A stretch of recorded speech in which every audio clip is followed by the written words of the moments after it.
স্বামী সুন্দর, স্বামীর চোখে স্ত্রী সুন্দর।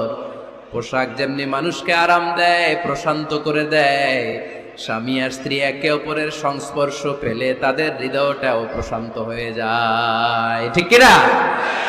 এজন্য আল্লাহ তাআলা পোশাকের সাথে তুলনা করেছেন। পোশাক, একে অপরের পোশাক, পোশাক চামড়ার সাথে লেগে থাকে না, আলাদা থাকে।